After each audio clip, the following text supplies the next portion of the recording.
All right, appears to be working. We'll just make sure. All right, appear close enough, I think. So we'll say yes, it is working. Yeah, so probably not a necessary video because I really don't have much, but I have a whole, well, I do have a list I'll go through if I get to that. But it's just this idea of,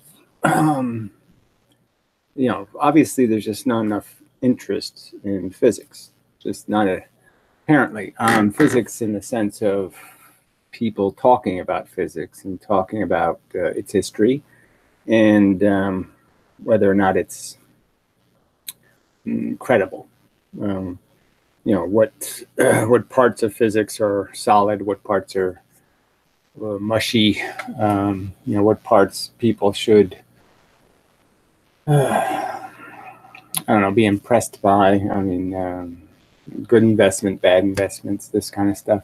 So it seems to me there's lots of discussions that could take place around physics, but physicists don't do any of that much. They just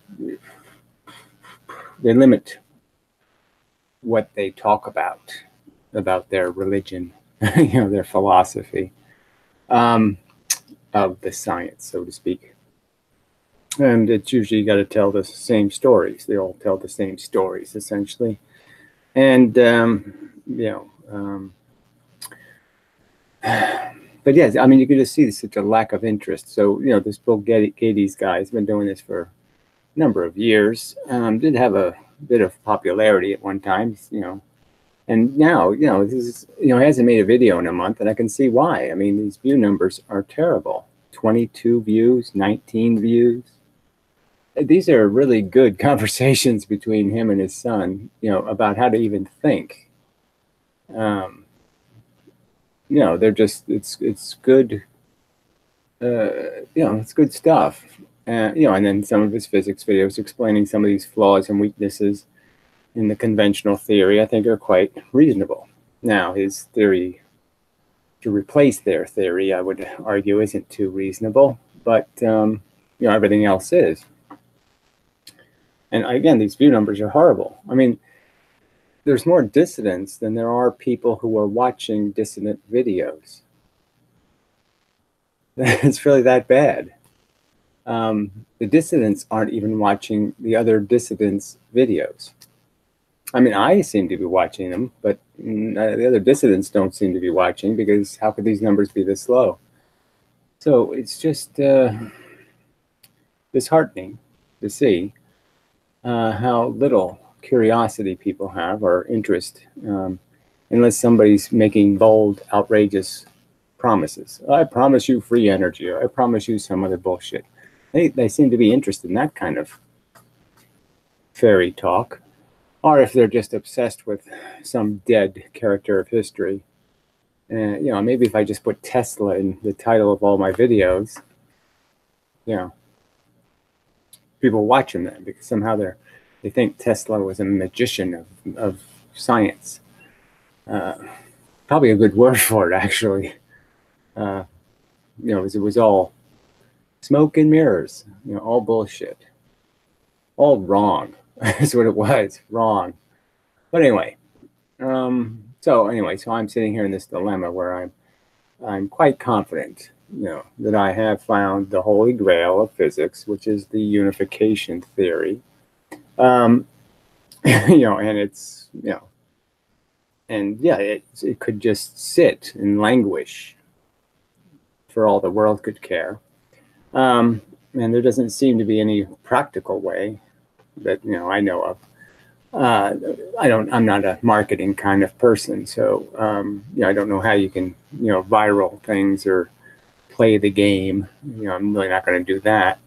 But yeah, there's really no natural mechanism for gold to be discovered on the internet. You know, it has to go through Facebook or Google or some other mechanism.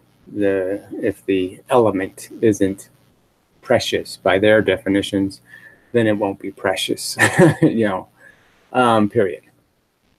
So I sort of have to make this undiscovered truth discoverable by other people. through some kind of mechanism. And so I'm just thinking about that. So I was thinking I could do a contest. I mean, there's different ways, right? I mean, I've tried the overt way of just bribing people. Okay, that doesn't work. I would think it would work, but it doesn't work. So I was thinking, okay, I could make $5,000 for one day's work. I think even a rich guy would say, yeah, why not? But anyway, so I was thinking, maybe a contest, maybe a $500 prize, and for anyone who makes the best video debunking my theory, kind of a thing. And you have to have some kind of, I guess, rationality to who judges. I mean, it would be people in the audience, so to speak, but I guess there'd have to be some jury, some kind of limitation to what kind of asshole is going to, the idea wouldn't be for somebody just to wear a wig and talk in a funny voice and say, there, I've debunked his theory, that kind of thing. I mean, I'm not going to pay $500 for that. Then there's the other way where you could just say, like I said the other day, maybe just pay people, let's just say anybody with a physics degree, $50 an hour, something like that, for their live participation in the room.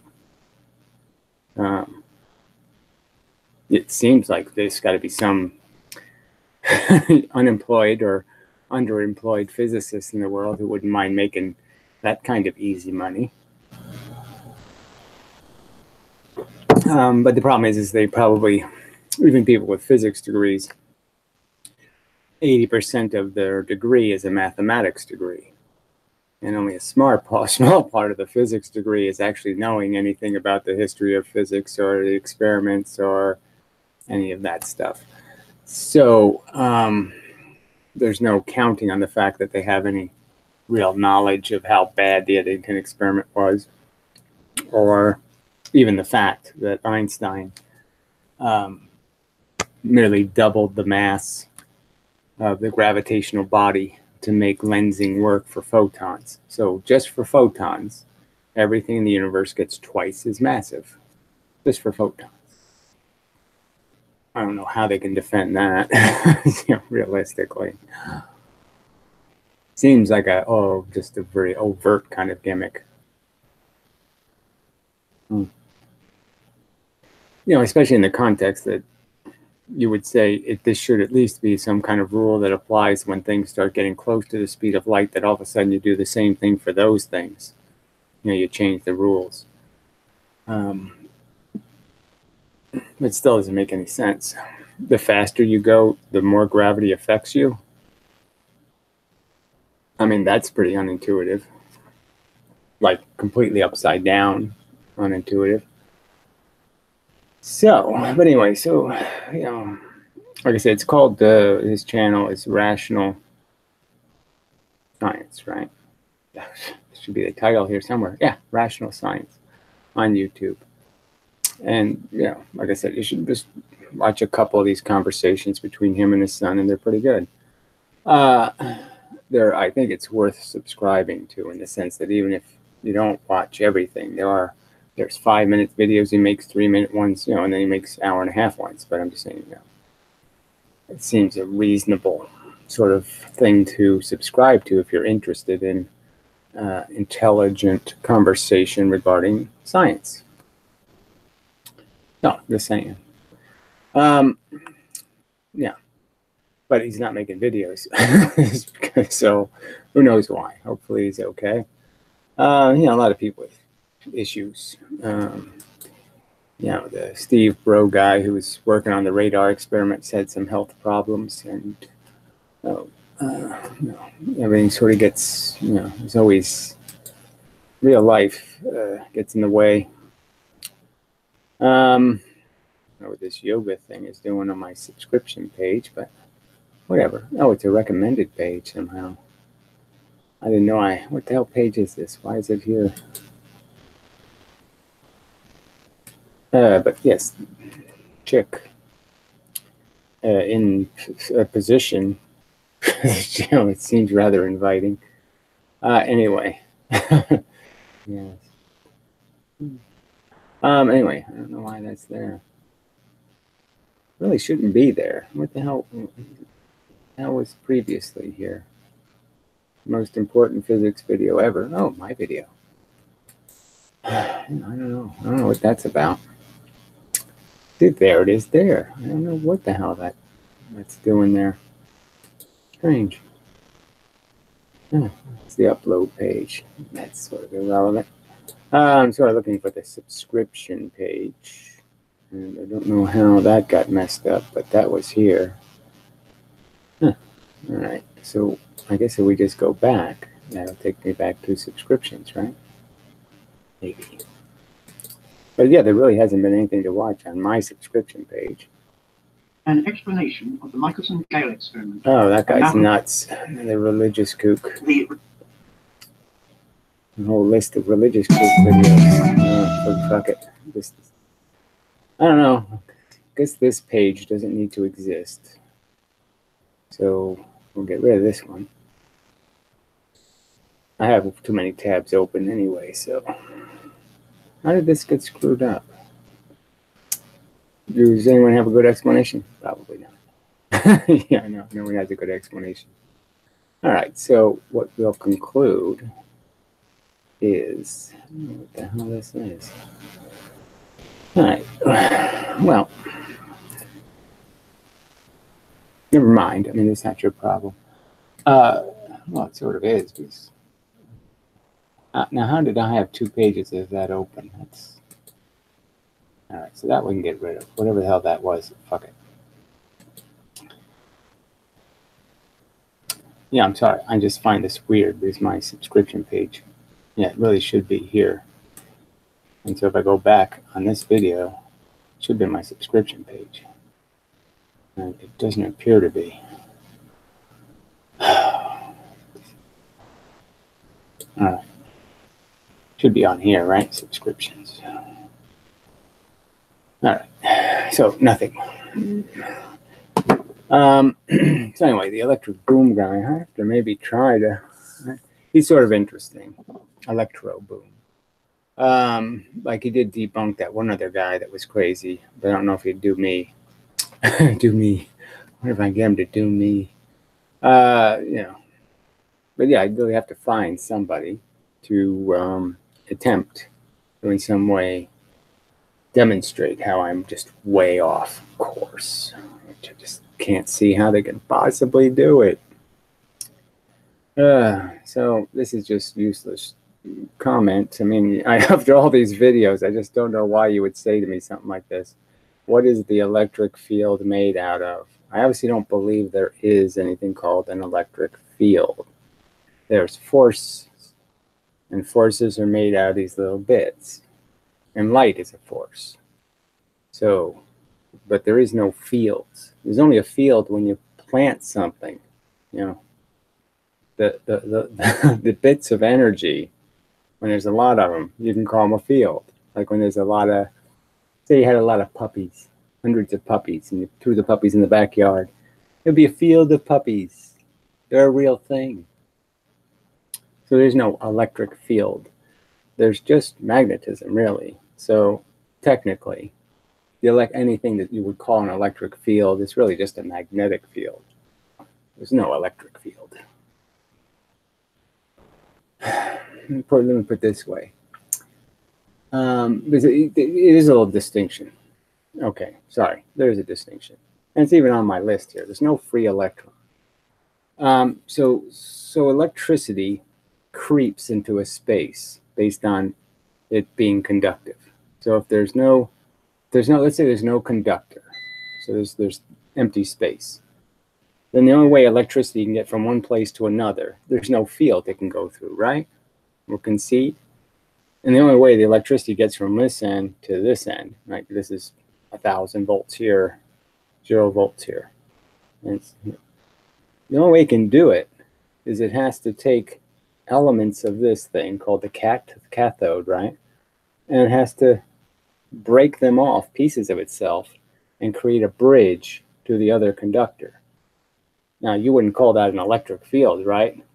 I mean, if I tore off little flecks of my skin, and made a bridge to the computer, you wouldn't say, oh, that's a field. No, you'd say it's made out of my skin. And that's essentially what happens. So it uses little bits of atomic structure. It essentially breaks off atoms and creates a plasma of very agitated atoms. And the electricity travels as a blob of atoms. So it basically turns it into a gas. It basically vaporizes the matter to get it to the other conductor. So there is no electric field, right? I mean, you can understand if there was an electric field, why wouldn't it just go right through the electric field? So it's really just an argument about conducting electricity. So if I have one of those Van de Graaff machines and we juice it up to 200,000 volts and it creates electricity in the air, so to speak, well, you can understand it's electricity in the air. It's trying to get through the conductor. And we know air is a pretty crappy conductor. So it has to work pretty hard to get the pressure, the little bits, to move through the weak atomic structure of the atmosphere. Now, you wouldn't call that an electric field, would you? I mean, it's clearly made of atoms. It's clearly making a pathway to ground, and that's all it's doing. There's no magic to it. There's no field magic. So you tell me where the evidence of this electric field shows up. Now, in the circumstance of charge, okay, like static electricity, we don't think of that traveling, because even though it can be a high voltage, it's not very high amperage, so it can't plow its way anywhere. And you could argue that they use this terminology, like around the negative charge, there's a field. Well, my argument is it's not a field, it's real energy. That everything, this energy goes in and bounces off or goes through and comes out perpendicular. So everything is absorbing energy and emitting energy. Everything's glowing with the gravity that went through it, so to speak, if you can understand. Gravity goes through me this way, and it comes out this side. Gravity goes through me this way, it comes out this side. I'm glowing with force that goes through me. Now, you can call that force that goes through me, comes out of me again, a field, but it's not really a field. So, yeah, so there is no electric field until there's energy, until there's little bits under pressure. So until you got like ping pong paddles with balls bouncing back and forth, until you got pressure, you got no field. You got nothing to make it out of. So it's being made out of pressure. And the idea that this atom, let's say, has ping pong paddles close, lots of pressure, and there's another atom bangs into it, and it absorbs that pressure. It bing, bounces off of it. So it's like something under high pressure. You can understand when I blow up a tire all the way, it becomes hard. That is, stuff bounces off really fast. But if I deflate it a little, then stuff boings in and then boings out. And so it's a different kind of energy. So when atoms bang into each other, they absorb the pressure of the thing they bounced into. And that's how the pressure migrates, is it migrates atom by atom by atom. But there's no field. Yeah. Now, charge is radiation like light. So just explain, the energy goes into you just like gravity, and it comes out in different amounts depending on what's going in and out, right? So any imbalance that goes in comes out as an imbalance. And so if a bunch of energy is coming at me, it's reflecting off of me, then obviously going this way, you're not only going to get the stuff that went through me, you're also going to get the stuff that reflected off of me. So I'm going to glow a little bit brighter. And that's sort of a simplistic way of looking at charge. But charge isn't something, it's not a field, it's real energy. It's force.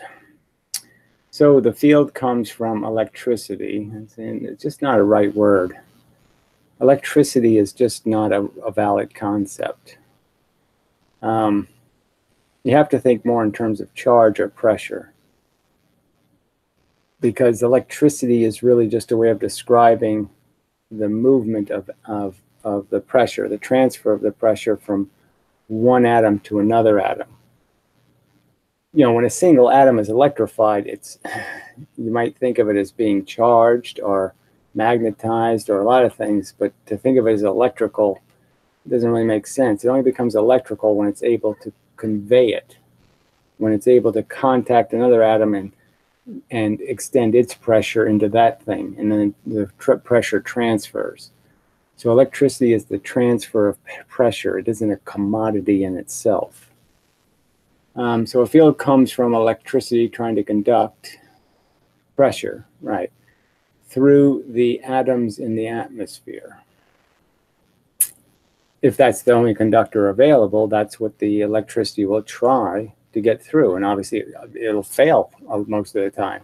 It has to overcome, you know, it has to have enough voltage to overcome the huge resistance of the conductor. The conductor doesn't want to conduct. So, and that's why you get sparks, is because it's essentially going to start breaking the atoms, because there aren't enough of them, and it's trying to shove too much pressure into too few atoms. It's going to melt the atmosphere, so to speak.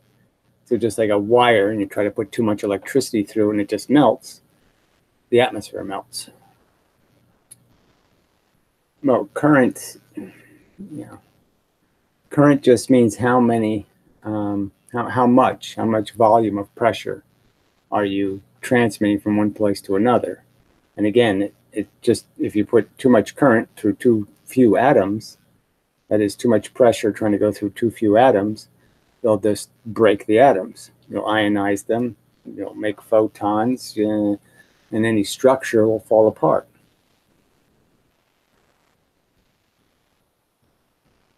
I mean, these are their terms that they never defined. So I'm just saying, you can't think of electricity as something different than, let's say, for example, a laser beam, or any other, you know, gravity in a sense.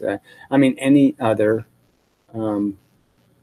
transfer of a volume of these force bits. You know, I mean, they just don't, it's just not, there's no distinction. It's just gravity traveling through the wire. I mean, it's, you know, it's just pressure. It's the same pressure that compressed the atom. It's the same pressure that's pushing the Earth into the sun. It's the same pressure that's moving through the wire.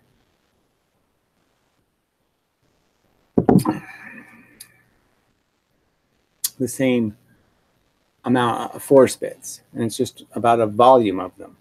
You have more volume, so voltage is just volume of those little bits, and you're just moving them from one place to another in terms of you're transferring them by letting some leak into another atom. My paddle's under pressure because they're getting hit. My paddles wouldn't be close together, you know, these paddles, unless something pushing them together. Get it?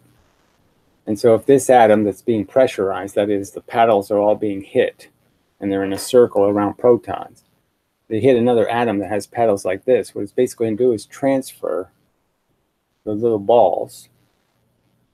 And by transferring the little balls, pressurize that atom, and now this one can relax a little.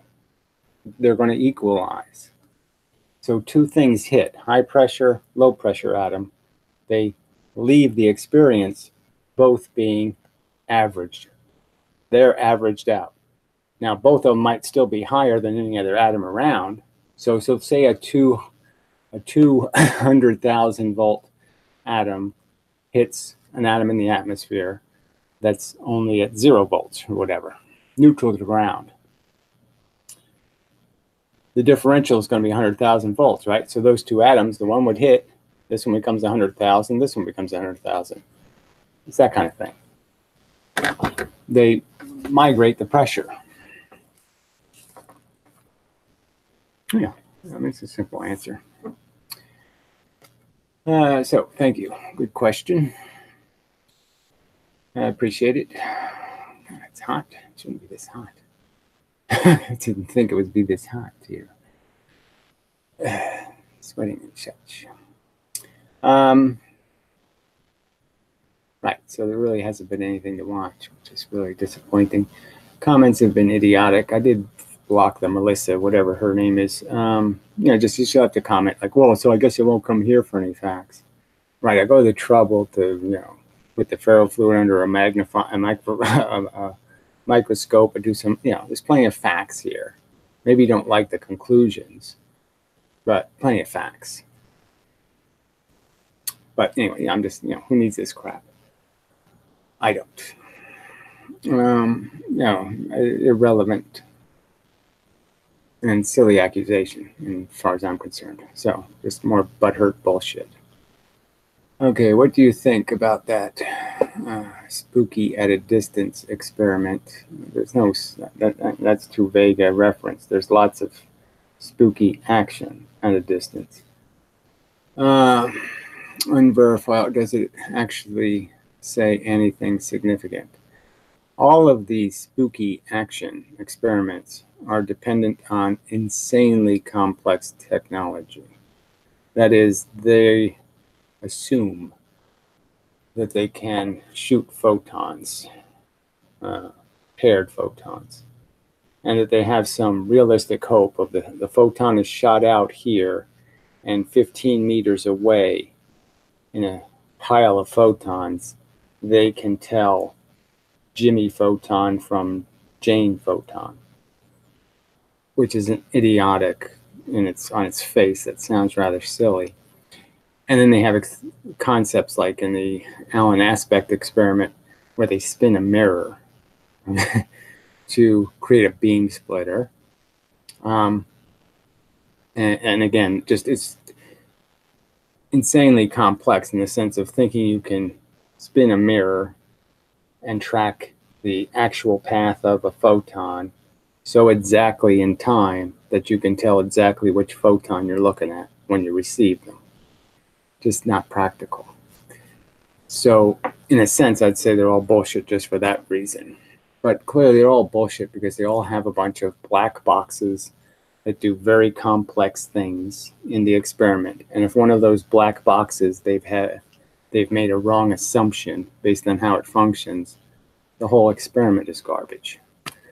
And so it's not very reliable as a source of any hard evidence. It's very mushy evidence. The very idea that they have some certain knowledge that two photons can be created that are left and right photons, that is paired, one up, one down, whatever that means, polarized, vertically polarized horizontally. How do you know they were created at exactly the same moment? Number one, it sounds improbable just in the way the atom wouldn't make two of them at once, But anyway, those are all assumptions. And if any one of those assumptions is wrong, the experimental results can be questioned. So I'm just saying it just doesn't make much sense. It's an extraordinary claim, and extraordinary claims require, at minimum, substantial or ordinary evidence. And they really don't even have that, let alone extraordinary evidence. So, buyer beware. It's sort of just, people talking about the UFOs in 1954 or something, with their crappy Polaroid camera images and shit. Now, where did that go? Oh, yeah. What do we find out eventually? Oh, yeah, that wasn't much of a way to figure out what the truth was. So, I'd say there's no theoretical grounding for entanglement. There's theoretical grounding to believe that there's left and right photons. That is that, yes, atoms do create a photon if they create two photons at the same time, that the two photons could possibly be one vertically polarized and one horizontally polarized. That certainly could be true. But the fact that they travel through space and still know each other, that is, you know, an extraordinary claim, and the evidence isn't great. They have a little marginal statistical association that tells them that maybe that's what's happening. So it's not even like they have some direct evidence. They just have indirect evidence that when they test 1 million photons, there's an anti-correlation that is a little bit statistically too high. So it's like you flipping coins, and it's found to be like you flip them 1,000 times, and we find that every time you're like 10 or 12 heads too high. Like somehow there's a bias for heads. And that's the kind of margin there is here. It's just a tiny, there's no obvious direct correlation. There's just this very tiny fraction of you're outside the realm of a 50-50. The probability can't be 50-50, and therefore there has to be something wrong somewhere. But that's all it says, is really there has to be something wrong somewhere. It doesn't make you say, oh, it must be that the photons are talking to each other. Because if they were, they'd be talking to each other every time, and you wouldn't have to rely on tiny margins. You'd have really gross associations that would happen all the time. So, you know. But yeah, it's not. It's probably some kind of word for foundational physics versus, you know, speculative physics. I'm just saying that's sort of that's such speculative physics. It really shouldn't be part of the same subject. So little evidence.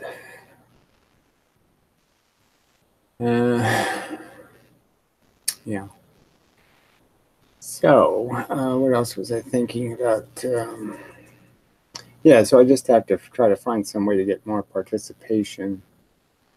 And, I mean, the side benefit is I really do want somebody to test my theory who's reasonable. You know, not somebody who just says, you're not allowed to.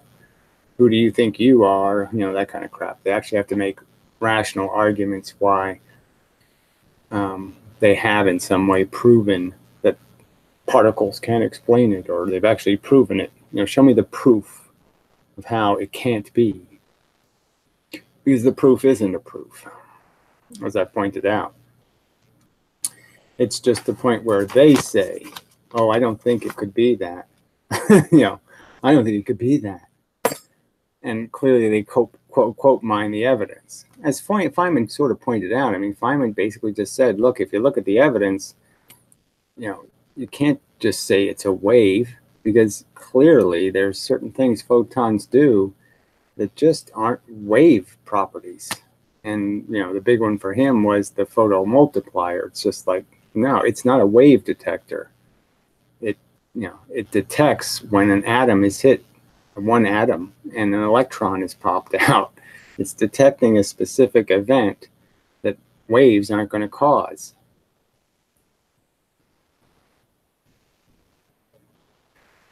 Yeah, I just, you know, this makes me just want to go back and just say, it's just, their physics is so bad in the sense that it's just so poorly evidenced.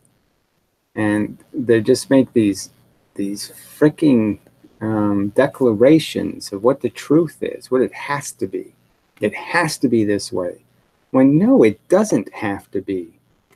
You know, they just gave up on any other explanation, thinking about any other explanation, trying to make any other explanation work. They just quit and say, we don't want to do that. You know, we're going to prove waves. We're not going to bother even considering other possibilities. And that's all. It's written all over the physics. All right, so another thing I was thinking of doing is actually playing all of Professor Lewin's lectures and commenting on them. So you're talking about like, so let's just say one series, like the 802 series of videos. So you're doing like 40 lectures, hour long. You know, obviously this would take forever with my added commentary. Just where I would just point out how this is what's really happening. And part of the problem would be is that, you know, a lot of the lectures have a lot of math in it, so I could probably skip over the math because I don't know if people would be that interested. Well, why are it's 80? I mean, I have to say 803 was a little better, but what does 803 have that 802 doesn't? I mean, 802 has a lot of electricity, and that's good. 803 is more, yeah, and more, you know, you start getting into violin string vibrations and stuff, which, you know, that math is, you know, quite convoluted. Well, I'm not saying it's not bad. I have no innate prejudice. Like I said, I liked 803 more than I liked 802. But I'm saying 802 has a lot more magnetism and electricity in it. And that's sort of the, to me, that's the real subject, you know. Well, anyway. But, you know, I was thinking, you know, if I did it, I don't want to annoy people who watch videos, but obviously you could figure out which ones, you know, label the videos, so just don't watch those. You know, see, part of me is saying it can't hurt to do it. Just because I think I have enough now where I can explain without making too many mistakes what's really happening when he shows a demonstration. You know, instead of his nothing explanation, I can provide a real explanation. Because it's, you know, he says it in two different lectures. He says something like, well, if you can find a magnetic monopole, contact me, or you'll win a Nobel Prize. And it's just so funny to me because it's quite obvious that electrons and protons are the magnetic monopoles. They are what creates magnetism. You know, obviously. They're exactly that. And they're sitting there right in front of these people's faces. And you're saying, how can they miss it? How can they miss how obvious it is? That's the mechanism. That's how you create a magnet. You create a little atom magnet first, and you just pile a bunch of atom magnets on top of each other. How could they miss that? Of course, the electron's the negative, and the proton's the positive, and it's, you know, the north side, right, south side. There's a little magnet. How can they miss it? I just don't know how. You know. So, you know, and there's just a lot of that where they really don't have a clue what they're talking about in terms of what's actually happening. All they understand is what the effects are going to be. And they really don't understand anything about the causes. It's all a mystery to them what's causing the effects. So I just figured I could just put all the causes in. I mean, the hope would be that if, you know, that maybe Professor Lewin would see some of my critiques, you know, and want to fight back. You know, but who knows? Yeah, it's just, that's the problem. You know, you got to find somebody who wants to fight a little. I mean, you have to fight a little. You have to argue a little about this stuff. And it's like nobody's got very thick skin. This is why I am apprehensive about taking an electromagnetism course. Luckily, there are, yeah, I think that's what it says, some philosophy of physics books that go into the ontology of the electromagnetic theory. Yeah, well, I mean, the characters are all kind of known. The problem is it's all, you know, unfortunately, it was, a lot of them were ether believers. And they did just turn it all into wave theory rather than a force theory. And no, I think it's just a huge mistake.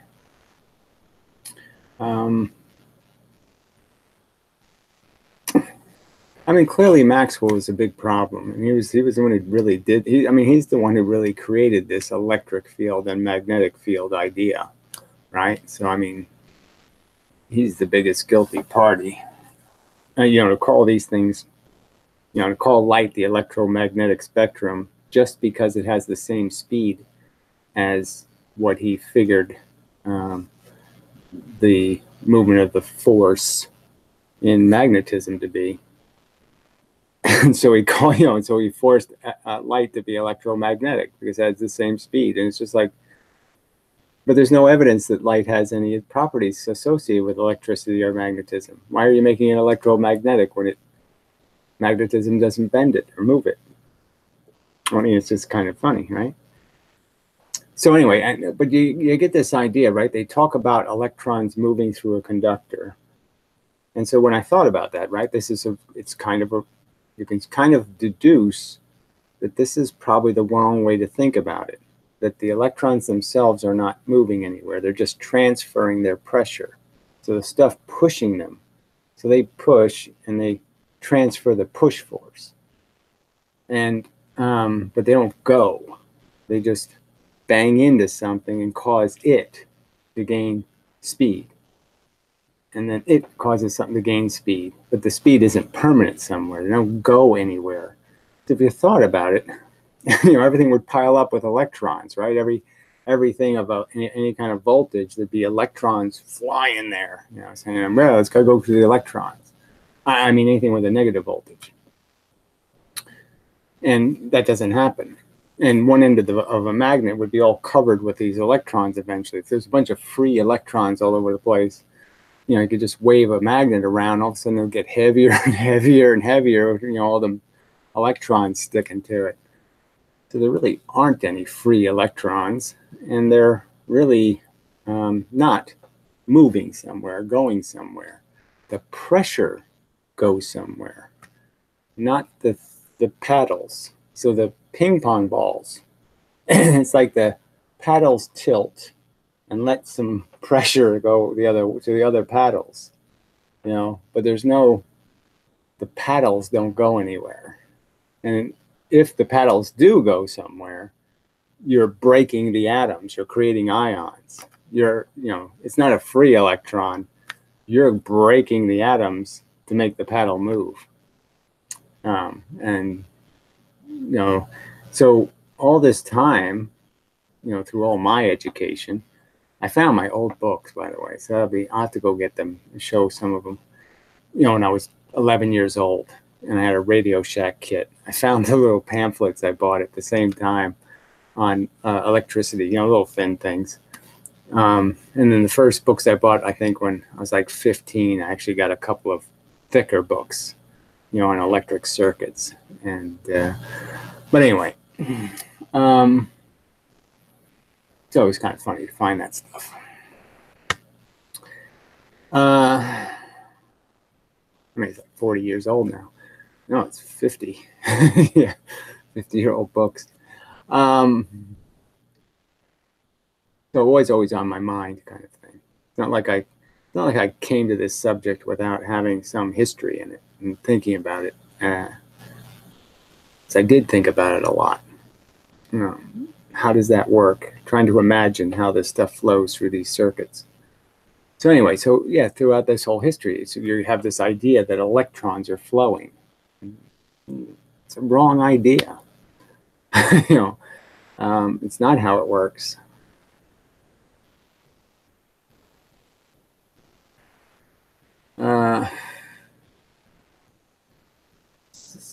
And that's significant in understanding why charge, electricity, and magnetism can be understood as just electron and proton theory, because it really doesn't have anything to do with them moving. It has to do with the force, the pressure moving, just the pressure of the atom that's deciding charge.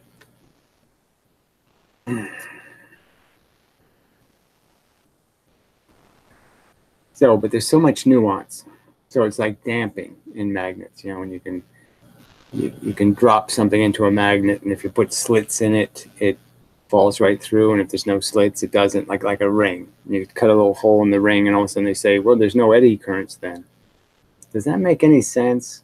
The explanation, in my opinion, has to be something different, because the whole eddy current thing doesn't make too much sense, right? Because you're saying, well, electricity doesn't have to go around the ring. Why couldn't it just go straight across the metal? I mean, why is it electricity wouldn't be obliged to jump the gap? It could just go across the surface, around the loop, and right to the other side. Why does it care?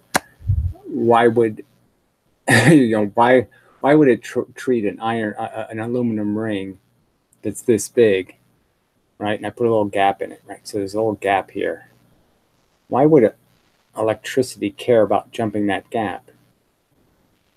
It has no reason. Why didn't it just go this way? Why doesn't it just find a different path? So that part doesn't quite make any sense. But I haven't figured out the alternative completely yet. I obviously just don't think there's any eddy currents. You're just creating magnetism. The eddy current is irrelevant. Yeah,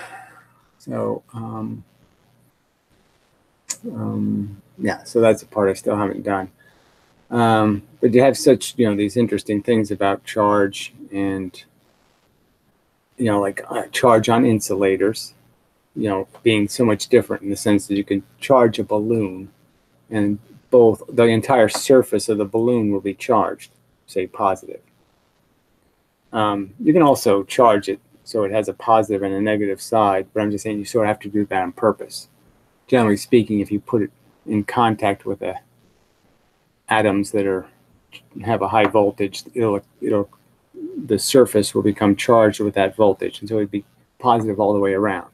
And you can sort of understand that if I bring it close to a non-charged surface like a blackboard, the surface will respond by becoming anti whatever this monopole is. So if this is positively charged, this will become negative, and if this is negatively charged, this will become positive.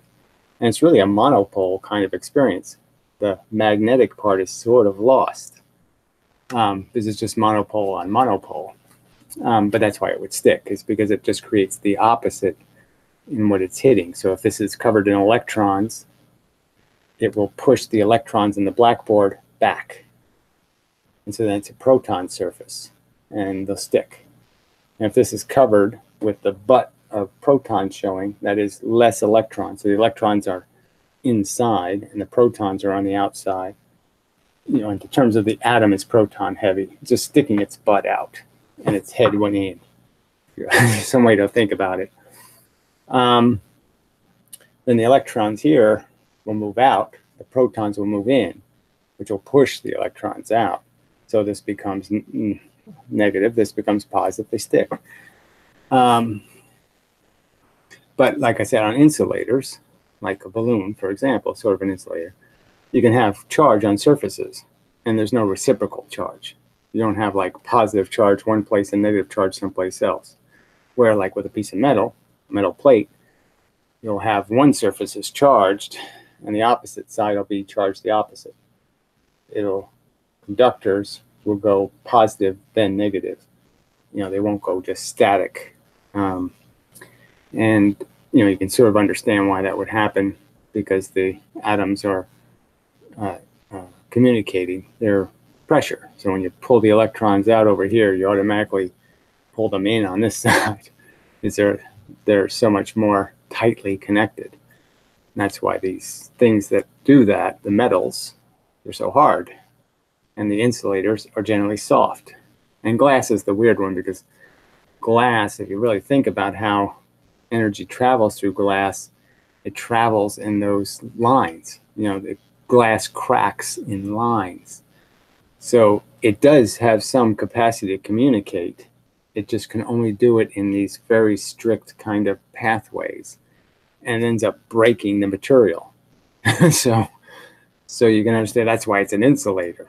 The atoms are tight, but they don't communicate the pressure well at all.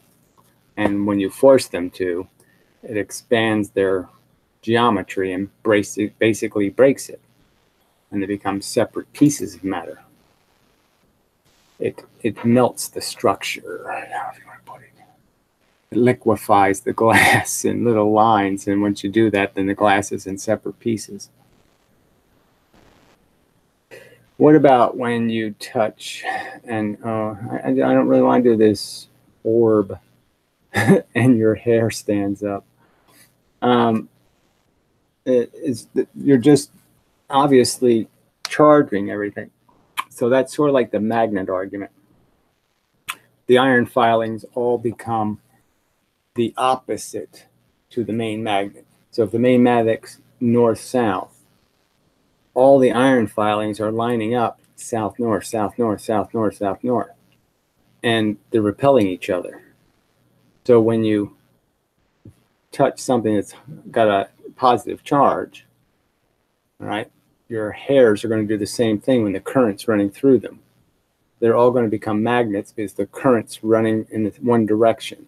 Okay, I mean, it's trying to go to ground, but obviously it goes there based on where the surface is. So your hair will spread out in all directions because it's the only thing you can communicate with is the atmosphere, and the atmosphere doesn't have a bias towards the ground. The atmosphere is randomly pressurized.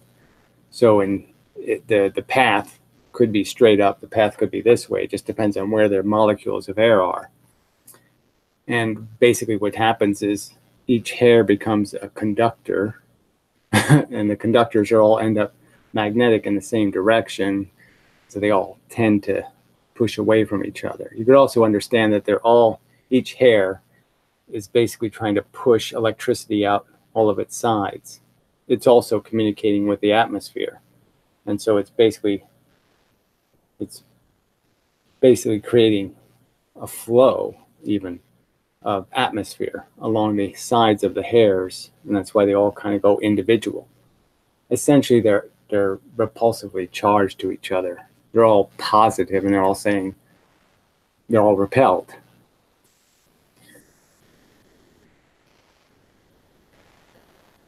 All right, let's see. And it's not the electrons flowing over your skin. And it's not the electrons flowing over your skin, question mark. See, yeah, the short answer is no. The electrons can't flow. So what they're doing, I mean, it looks like a flow. I mean, I'm sorry, if I do dominoes, that looks like a flow, right? But nothing flowed, right? Because the dominoes reset. If you just thought of it that way, just think of the electrons as dominoes that reset. So you knock one because pressure, it knocks the other, knocks the other, knocks the other. Now the dominoes didn't go anywhere. They just transferred pressure. So yes, so the truth is the electrons don't move across you. The atoms, with their electrons still connected, just push each other.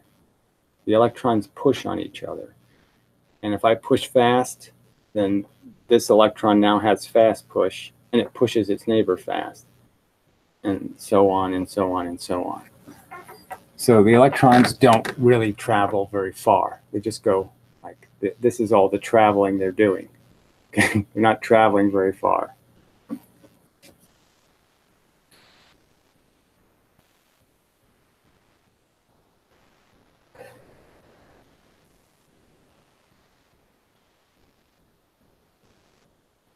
They're just transferring force. So it's more than just, you have to think of the stuff being between the dominoes.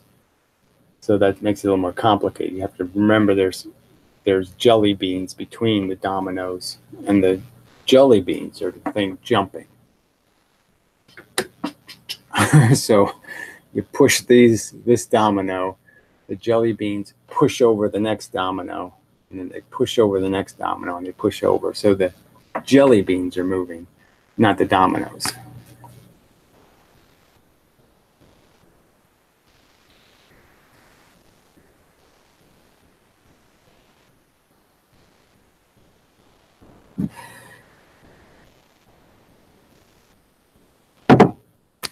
work on some better analogies for that.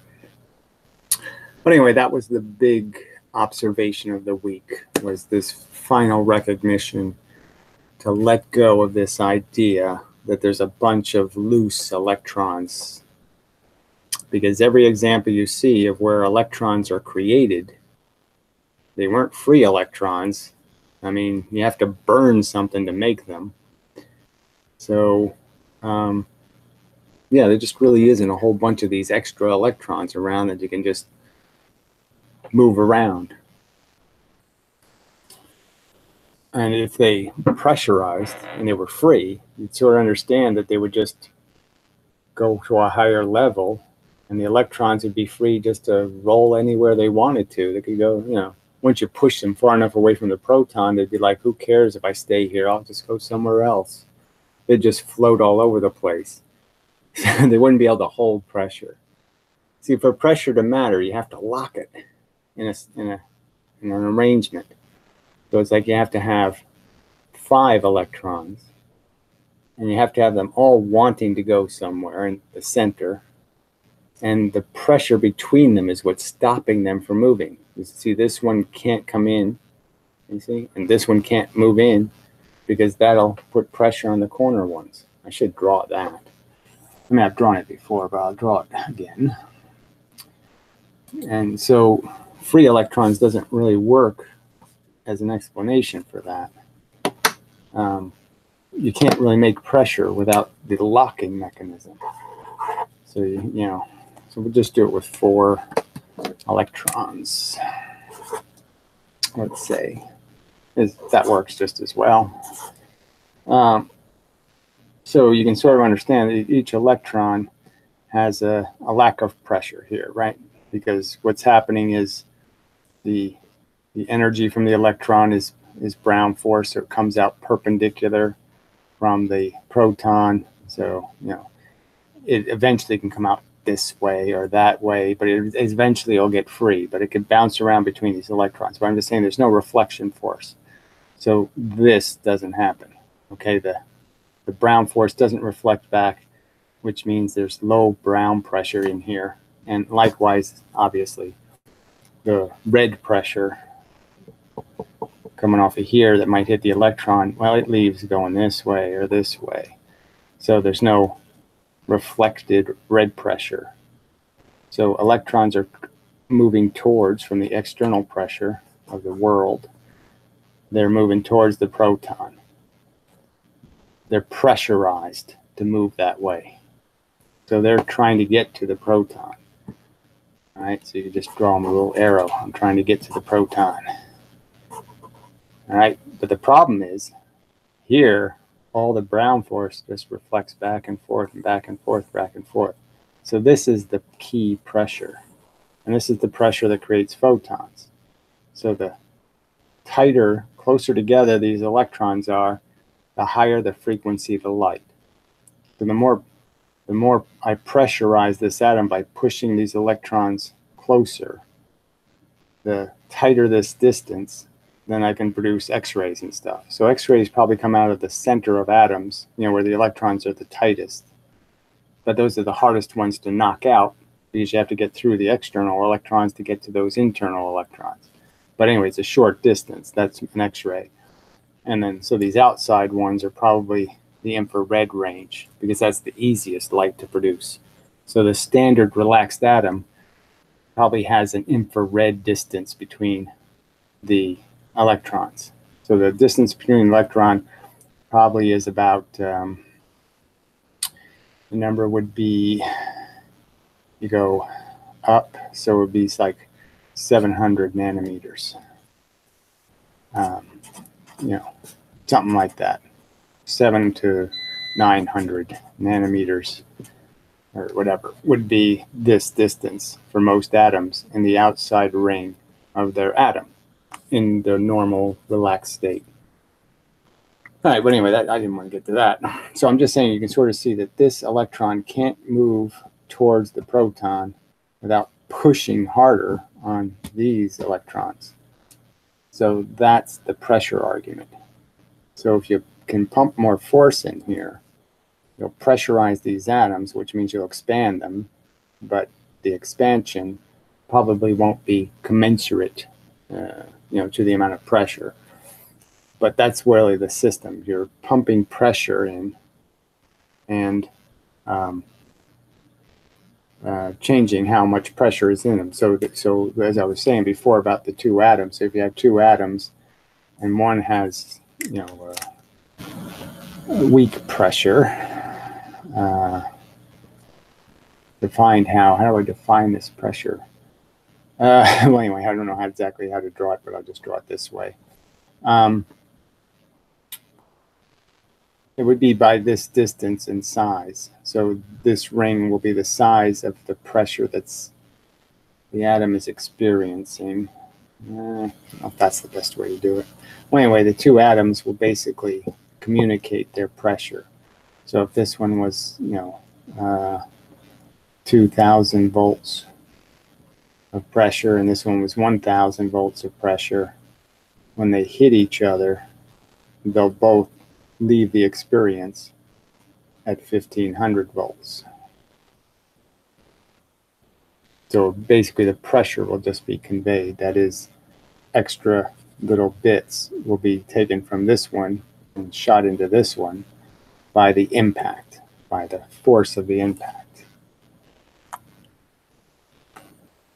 Yeah, I probably need to have a better illustration of how that happens. But it's like the domino throwing the grapes or throwing the jelly beans. It's just when they hit, the jelly beans go in. Sort of. Let's see. What about when? Okay, did that, and it's not the electrons form. Yes, that's fascinating. Thanks. Thanks.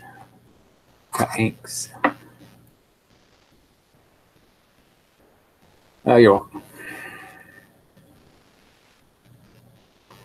So, all right, so that was on my list. No free electrons. That's really important. So electrons, let's see, and protons are the magnetic monopoles. Okay, so that's another thing I just wrote down. Yeah, it's just certain. No other rational way to look at it.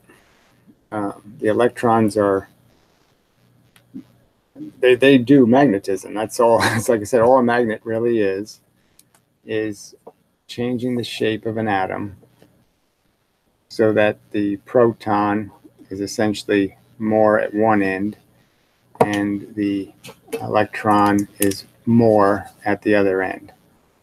And there's lots of ways to do that by just stretching the atom. I mean, technically you could just make it more, you could take it from being a round thing. So let's just, I could make 4 again, and I could just stretch it. And just stretching it won't work. I could take the proton in this 3-dimensional picture. I move the proton forward, then the 4 electrons are moved backward. You could sort of understand that if I take this out of its plane, so essentially I put if I look at it vertically, it would look like this, and it'd be the 4 electrons would be, one behind here, one here, one here, one here. And what I'm basically doing is the electrons will stay in this plane, and the proton moves out here.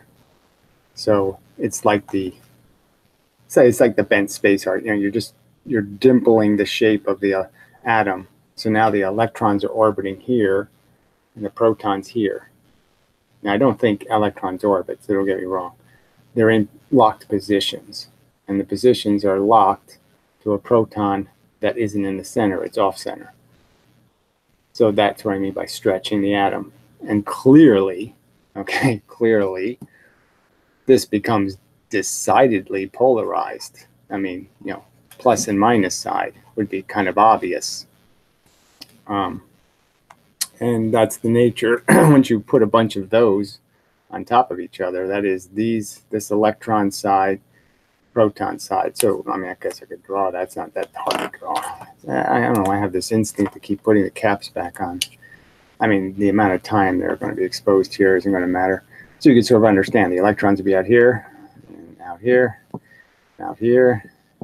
And, this is the proton for this atom. This one connects. This is the proton for this atom.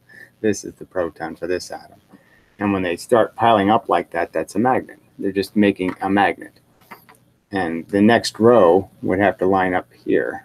This next row of electrons would be like here. And then the proton would be here, because then they're going to be next to the more comfortable thing, But the geometry can be all kinds of geometry. But the point is,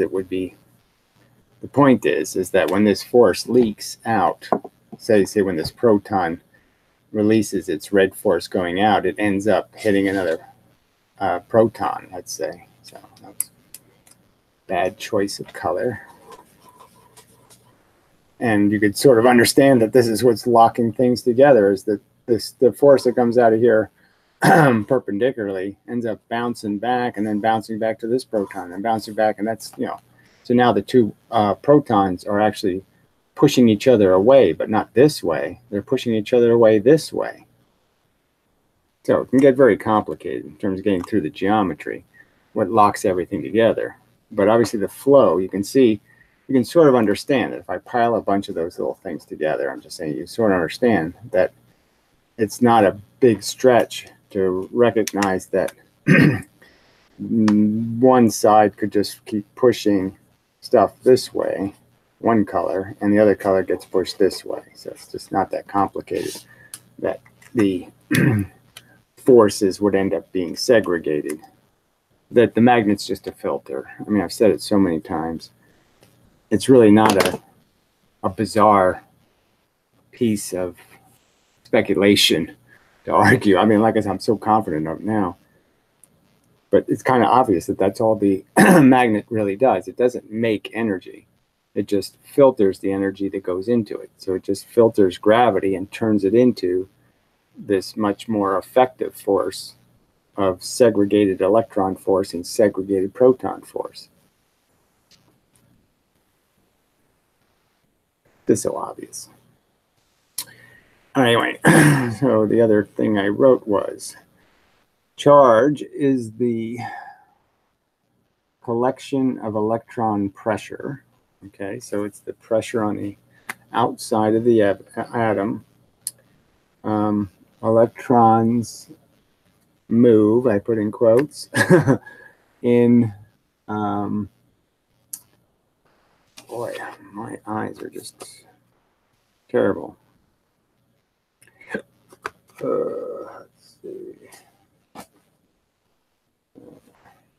Where these hiccups came from. Let's see. Electrons move in the structure to one side. Okay, so they're just moving this, or they're moving down, or they're moving, but they're not moving places. They're just changing their position. Interior versus exterior. On the surface, or now they're inside. Either moving into the material, or they end up moving out of the material. But that's it, to create the surface of the material. Magnets don't make energy. It's okay. I said that. They convert it. Yes, they're converting gravity. Just a filter of gravity. Let's see. No neutral matter. Okay, so this is another one that came up the other day. And, it's come up many times, but this idea that the proton is, the neutron is a misnomer. Classic misnomer. It's been misnamed because it has nothing to do with being neutral. It just has to do with the fact that it's a balanced dipole. And that's it. It's not uneven. And it's in a condition where we see it anyway, where we use one, where it's not doing anything obviously preferential to being electron heavy or proton heavy. So because the electron is so close to the proton in the neutron, it's probably orbiting. And so it just makes the proton look like nothing, because there's the proton force and the electron force are essentially coming from the same place. See, when you move things apart, then you can have a differential because of the inverse square law, because the heavy proton will look bigger from a distance because the electron will look heavier when you get close because you're closer to it and the proton is weak. But if the two are glued right together, then that's going to make by the time the electron looks like an electron, you're already so close to the proton, forget it. It's not going to matter.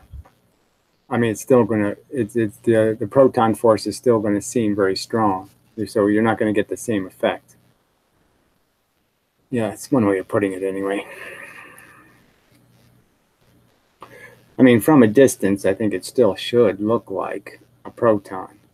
But we can't really look at this stuff from a distance, especially on the proton side, because we don't have all the forces we use, light and magnetism, are so focused on, and charges, are so focused on what electrons do that, detecting the proton is a lot more difficult. Seeing it. Can't say detecting is the wrong word to use, but it's like they can't measure. It's really hard for them. They still haven't got a good measurement of how heavy a proton is for this reason. Protons are a lot harder to pull off of something or to manipulate in some way where you can measure exactly what it took to move the proton. Probably not the, well, I have to do. But the point is that there's no neutron here. There is no neutral particle. The neutron is just an electron and a proton. So it's just another neutron-electron thing. It's another magnet in the atom.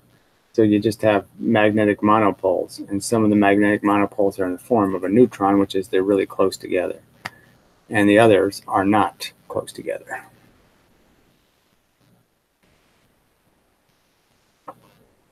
So, and then I said E equals P, just to play with the, yes, energy is pressure.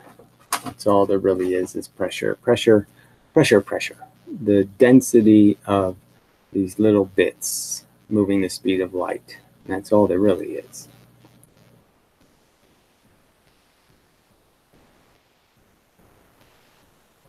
In terms of causing motion and causing things to behave. Without pressure, they can't do anything. The atom bits are dead. They only move because they're being pushed by a force. So without the little bits, without the pressure, nothing happens. Nothing moves. There's no atoms. There's no anything. They're all pushed, forced.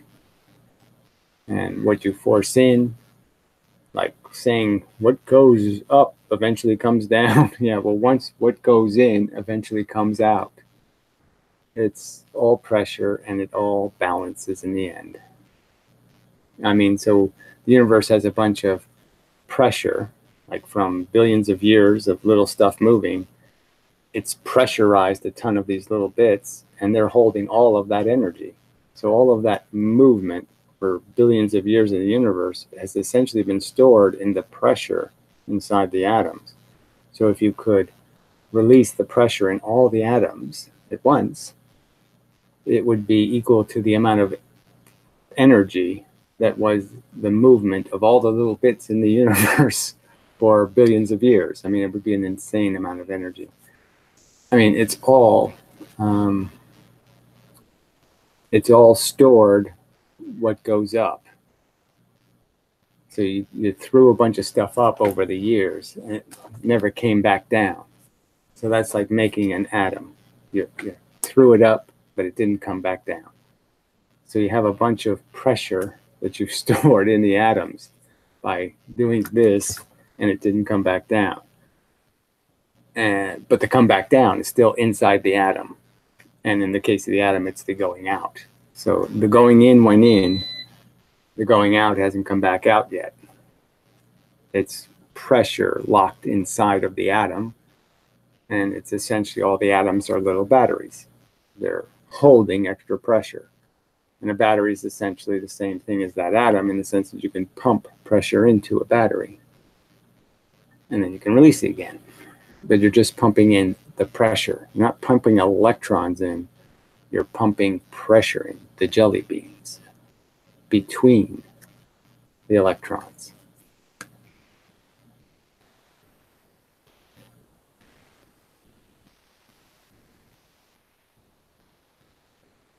The ping pong balls between the paddles.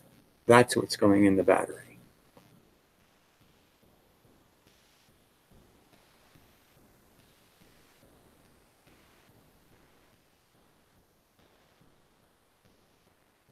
And such.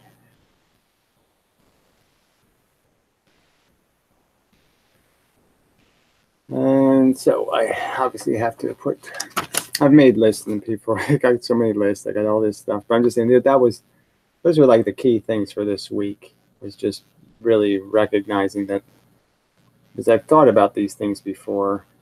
I mean, I've certainly talked about the electron and proton being the monopoles. And it's, again, it's just so obvious that that's a truth, and that should be something, that should be a conversation people are willing to have. I mean, yeah, I'm making an assertion, okay, that the magnetic monopoles are electrons and protons. Now, argue me incorrect. Explain to me why that can't be, and I'll explain to you why it is. But you first have to give me the counter argument about why that's not possible. I can't argue their argument until I hear it. So I'm just saying, like, a Professor Lewin thinks it's like this magnetic monopoles are impossible to find, and it's impossible that they could even exist. And I'm arguing, no, they're right in front of you the whole time. You've been drawing them on the blackboard all the time. You know, so it's obviously a huge disconnect between us. I'm just saying there must be a reason he thinks magnetic monopoles can't possibly be electrons and protons, because they've been right in front of him the whole time. Why does he think it can't work? And it's probably the same reason they think the two-slit experiment can't be explained by particles, because they have a one-dimensional way of looking at it and saying, oh, the particles will break into pieces when they hit the slit. And they're not thinking about the particles as hitting electrons or any of that kind of crap. They're thinking about it in their wacky way. So they're not giving the theory any fairness. They're just completely cheating it. They're not doing any, they have all this elaborate way of thinking about things and all kinds of catch-22s when it's the theory they want to support, but it's when they want to ignore it, they just turn it into, no, that's like a snowball and snowballs melt, some kind of crap like that. So it really is, but I mean, like I said, I can't make the counter argument until I hear their argument. I mean, why does conventional physics, why didn't they just say that? Why have they not conceded that the electron and proton are the monopoles? It's just obvious they are. Mr. Keebler, yay. When the atom has stored pressure, it is considered equalized to the atoms that are in its vicinity. The atoms of anything that's going to conduct, so even the atmospheric atoms, you have to understand they have to be communicating, right? So they're under some pressure in the sense that they have regular contact, or they wouldn't be a conductor at all. So to be a conductor, you have to be in contact. And you have to be in contact in the sense that your electrons have to be bouncing off of each other. So if you're connected, actually physically connected to another atom, you might not be able to do that. But if you're right next to another atom, or your electrons are vaguely attracted to the protons in the other atom. Okay, so the electrons of one atom are sensing. Okay, so there's one atom over here, and we'll just do an X for the proton. And there's another atom over here. Obviously, these electrons could sense this proton. And so that's a connection. And that means they'll bang into each other now and then. So if there's any kind of jittering or something, this electron will hit this electron. You could understand that it's going to hit it because this is vibrating under high pressure. It's going to vibrate it, and this one's going to catch the vibration. So this one's going to have its vibration slowed down. This one's going to have its vibration sped up, and therefore excite this atom.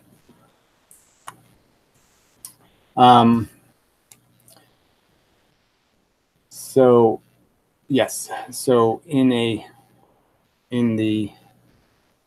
pile of atmosphere, this pile of atmosphere here, all these atoms would sort of have the same charge until something influences that bit of atmosphere and starts migrating more excitement through. But it tends to go balanced because with each impact, as I said, the thing that was at the higher voltage goes to a lower voltage, and the thing that was at the lower voltage goes to the higher voltage. So they average it out. So it just keeps averaging as it's migrating.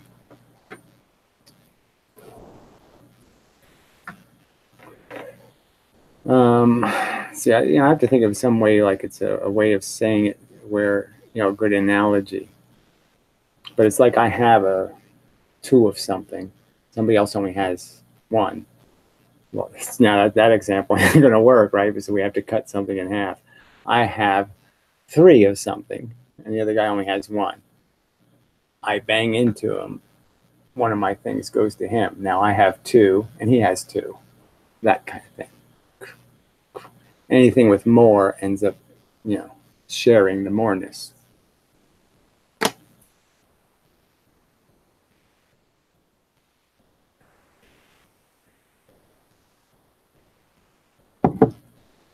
Yeah, that's probably one way of saying it anyway. It's the way I said it, so it'll have to do.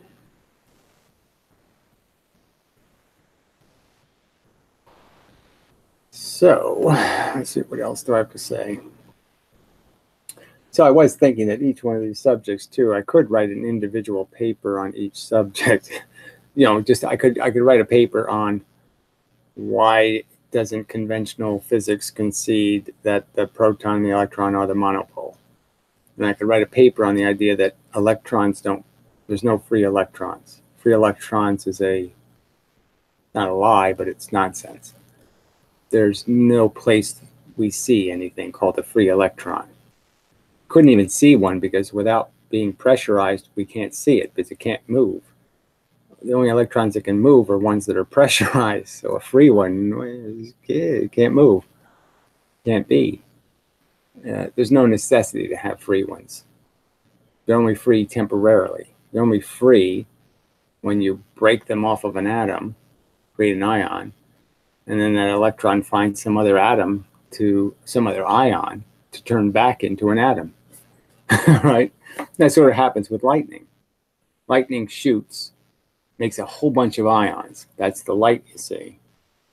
And then immediately all those ions, all those extra electrons, free electrons and negative atoms, that is atoms wanting electrons. So it basically shoots electrons from the atom, creates a bunch of atoms that are short of an electron now, and here's a bunch of electrons that are free, and basically they all stick back together again, rearranged. The electron from one atom might go back to some other atom. But anyway, it happens in a zillionth of a second. And then you're ready for another lightning bolt. So when you see a lightning bolt, it's really not one bolt of lightning. It's a zzz, zzz, zzz, zzz. It can have like 10 or 12 zaps. And what it's doing is each time it ionizes the atmosphere, and the atmosphere recombines, and then it can zap through again. So it can't move through the ions. It has to move through the atoms. So it's waiting for the atoms to get back together again so it can zap through again. Your heart does the same thing, ironically. It moves, it creates ions from the convulsion. It reestablishes the atoms, and then the electricity goes through again. It's doing the same thing, and the ions are what's moving across your heart and making the muscle contract. Anyway, well, that gets more. I'm not an expert, just saying, but that's sort of how it works. Is break the atoms with the electricity, reform them, break them, reform them. But there's no free electrons flying out of your heart.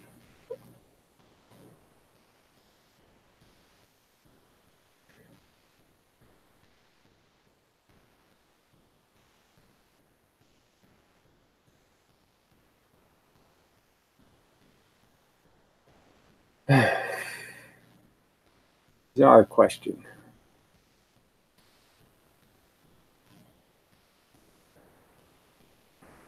I mean, I don't really want to talk to trolls, but I mean, it's such a bizarre thing to do.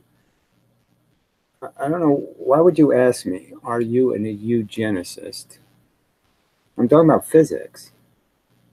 And do you believe that you are superior? Question mark. Ha. Question mark. Well, what do you mean? Do I think um, I can run faster than 80% of the people on Earth? Yeah, I do. Do I think my eyes are incredibly blue and beautiful? Yes, I do. Well, it's a stupid question. I mean, if I say yes, I think I'm superior, what does that mean? Does it mean that I'm superior for what reason? Oh, yeah, I'm superior because I can run faster than 80% of the people. And obviously, I can solve puzzles better. It's only happened to because of the way I was raised. Apparently, I used to play with electricity when I was a little 4-year-old. I'd stick metal things into the light socket and watch it go pop, and blow, sparks and get electrocuted. So maybe that's it. Maybe that's why I can do puzzles better. And I figured out this whole physics thing. But yeah, I don't think it's genetic. My sisters are dumb as sticks. Well, that's not fair. Really nice people, but they had kids. They did the stupid traditional life bullshit. They did a lot of crappy, dumb stuff. So obviously, my parents were dumb. They had 4 kids. So what do you want me to say? I don't think I'm genetically superior anywhere beyond the point that I obviously have good genetics. I mean, my grandmother lived to be 107, and her mother lived to be 101 back in 1750, which is pretty impressive. So your question is just such a pile of suck. Could you just explain why you would come onto this board and just ask such a pile of suck question? Why? I mean, is it a genetic thing with you? I mean, are you genetically an asshole? I mean, like you have a double asshole? Like your whole ass is asshole? And you're also like asshole tissue in your brain or something? This is like a genetic thing? Like, did your mother have a big fat ass? And did your father have a little tiny head? Why are you a jerk? It's a simple question. I mean, why are you behaving like an uncivilized, uneducated douche? I mean, why? Is it like you're compelled by some instinct? You just feel it from your bones. Like ever since you've been on Earth, you've been saying, "Oh, I must troll and be obnoxious. And I won't wipe my ass, and I won't wash my hands when I go to the bathroom. And I'll try to make people sick, and I'll try to smell as much as I can. I'll try to be as obnoxious to the existence of other living things as I can be." You just felt it in your bones that that's what you want to do?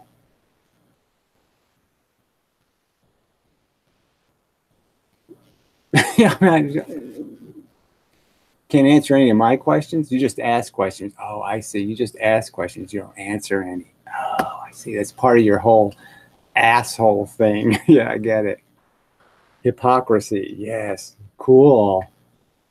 Anyway, Mr. Keeper, at some point, wouldn't the entire universe balance out, or is that just impossible? No, I think it's like the carbon cycle on the Earth. It's like it doesn't balance. It goes too far this way, and then the pendulum swings, so to speak, and it all falls apart again. Then it builds back up and falls. It's Old Faithful. It just geysers. So it builds the pressure structure, absorbs all the force. That is, the gravity starts to reduce. Then there's no pressure on the outside to contain the pressure on the inside. So all the inside pressure starts falling apart. See, I think galaxies are falling apart. So I think we're in the process of gravity actually getting weaker. And that's why the galaxies are falling apart and getting bigger. And they're eventually going to just keep doing that, getting bigger and bigger and bigger. So, and then once you get enough energy back into the universe, I mean, once it's free, those little bits, then you got more gravity again. You get it? So I think that's the cycle. The cycle is pressure on the outside gets converted into pressure on the inside, and then it converts back to pressure on the outside. What goes up comes back down eventually. What goes in comes back out eventually.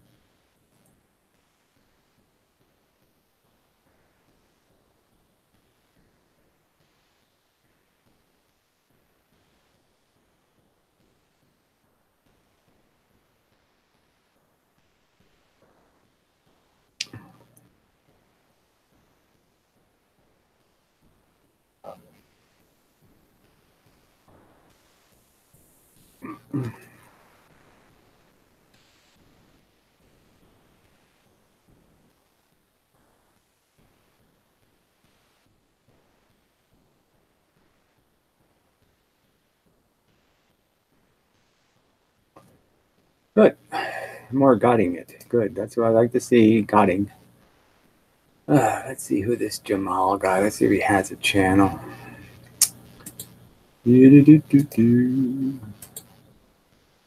Oh, I can't do that because I'm in a little window. Can't go somewhere from a little window, Gary. I could capture it maybe. I don't know where I can. Maybe it opened in this thing. I'll have to look. I gotta get this out of my way. I don't see it here. Talk physics. It's this window. There he is. So Jamal doesn't have any content. A little bit overweight. No, but has some videotapes and games probably. Doing that little scruffy beard thing. It's kind of a, I think it's a loser look, but whatever, just my opinion. 6 subscribers. But doesn't answer any questions. So anyway, I guess I'll just block them.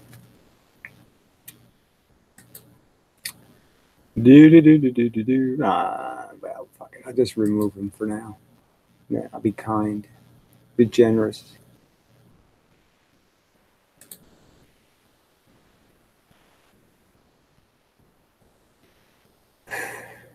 Well, you can't go by when I read something because I'm pretty freaking slow about it. So I just saw your comment. There seems to be a 30-second lag. So I saw it about 20 seconds ago. So I wouldn't count on the lag being real. I'm laggy.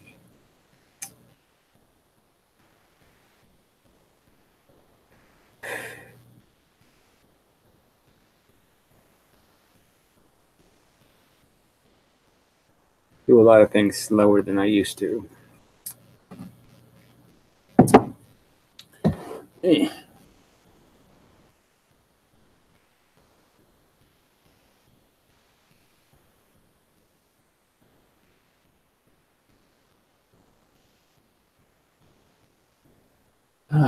Vapor. It does look pretty good on this webcam. I'm surprised.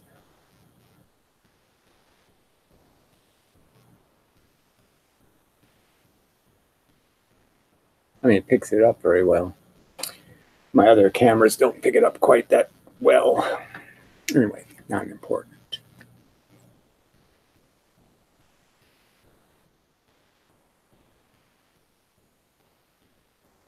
I will have to do a video on these things.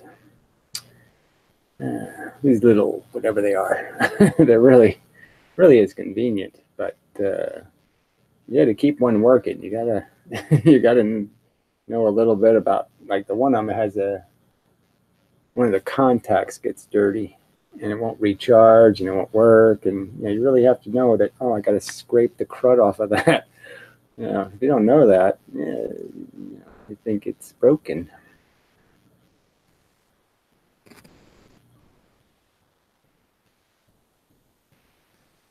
when they work, they're really good. I like it. But this is, this thing didn't work at first, but it's working pretty good now. So it's pretty much old reliable.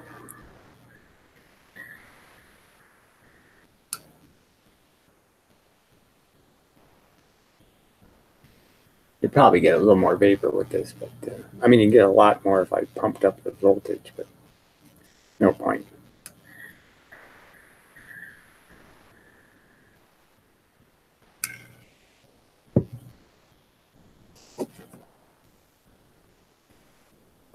But this thing, very heavy. This thing, very light. Yeah, nothing.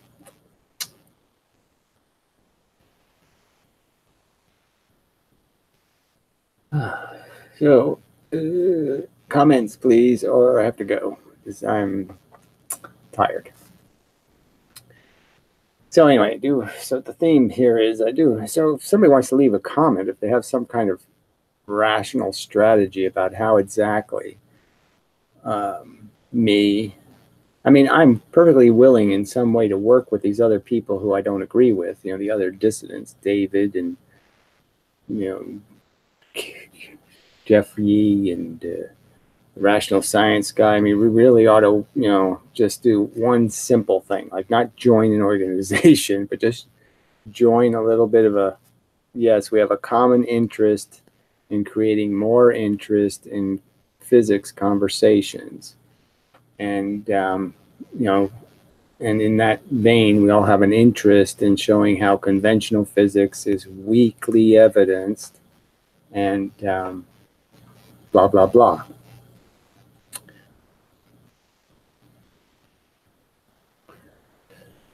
Vape machine maintenance video could go viral. Yeah, well, there's so many already out there. It's like I don't want to be redundant.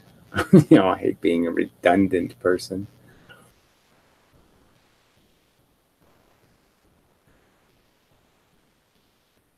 And the worst thing is I just find simple ways of doing something. Everybody else does it some complex way. It's like refilling this other kind. These little things. They only last a day. If you buy them and just use them, you could go broke. They probably cost like $2 each at least. And so I just melt a hole in the plastic, so that I can just refill it. So it's like, the simple solution. I don't buy it. Some people, you could take it apart if you pull this out and do this, and then you pull the 16 cent, fuck all that crap. But this one, these are a little different. They're all plastic, which is a little scary because you're saying when it gets hot, it's probably melting some of this plastic. But this whole bottom pops right out. You just use your fingernail, and you just pop it out, and then you can refill it. So this one's a lot easier to refill. So, but yeah, you save a lot of money by refilling them. Huge amount of money. Just gigantic amount of money.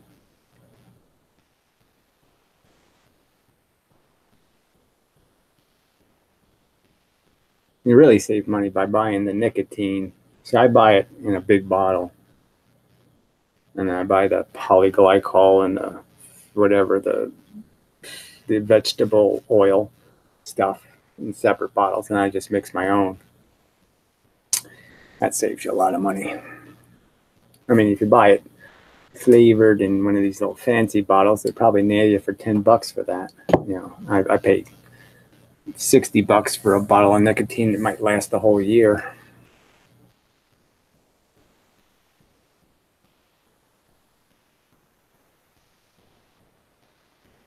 It is a subject I should talk about just because I know something about some of it.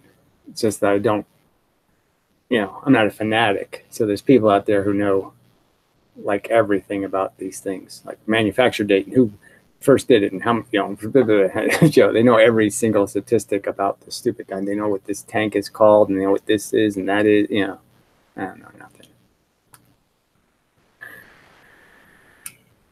This tank leaks like hell, so I just refill it. So I just put 3 drops in every now and then, and yeah, that's fine. I get 10 minutes out of it. 20, whatever. I mean, depends how much I'm using it. Works fine that way. No leaking, no mess this way.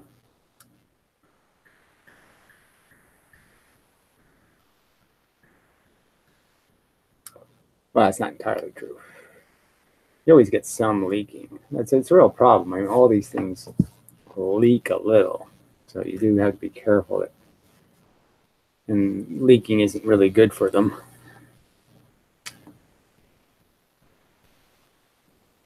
Non-GMO. I mean, you know, you people are just so silly. Sorry, but I'm just saying, you're just so silly. You know, this whole gluten thing and whatever, none of it makes any sense at all. How many people are really allergic to gluten? I mean, it's just silly. I mean, wheat is what made us.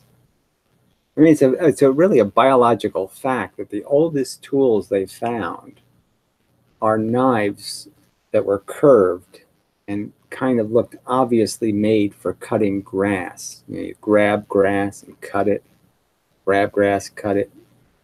It seems like that was the first thing we were doing, was cutting grass. Yeah, wheat. I mean, it just made us. It made the human race. And you people are all dissing it. And corn. I mean, corn made the North American thing. I mean, it's just so obvious, you know, how powerful these crops have been.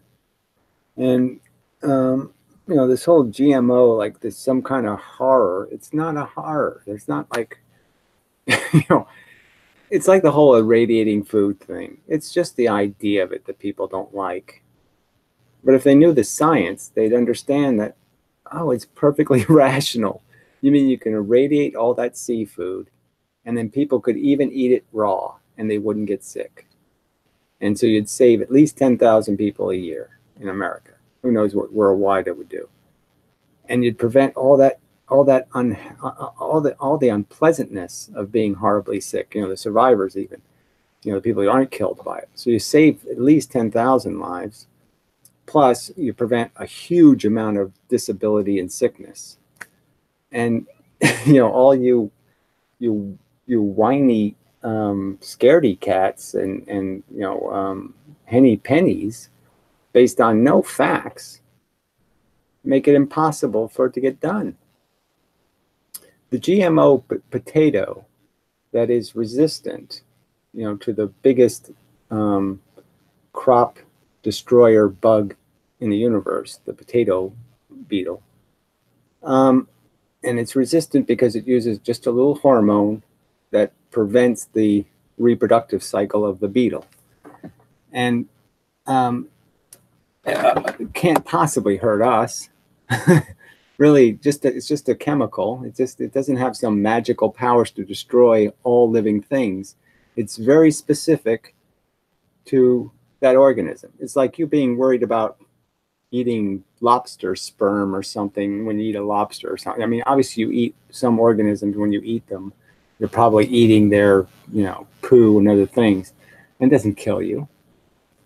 Well, this wouldn't kill you either. It wouldn't harm you in any way. Anyway, and so it's a huge money saver. Just gigantic money saver.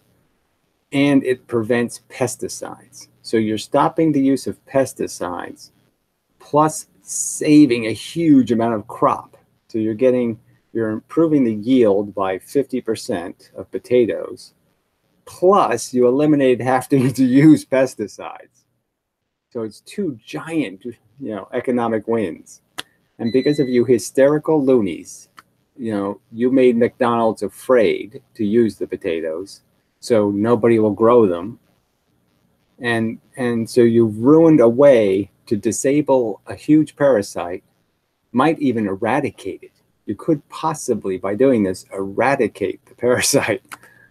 And, you know, your hysteria just destroyed productivity. It's like the solar panels on roofs. I mean, you people just keep doing things that are stupid. It's just so annoying. So anyway, you should have asked that as a question. Non-GMO propylene matters. No, it doesn't mean. It doesn't matter at all.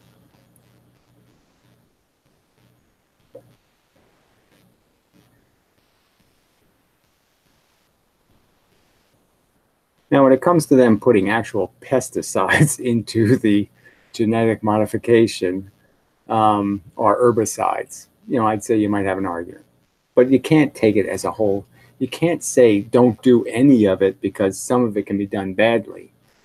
Just like driving. There's bad drivers in the world. You just don't say nobody can drive because there's some bad drivers.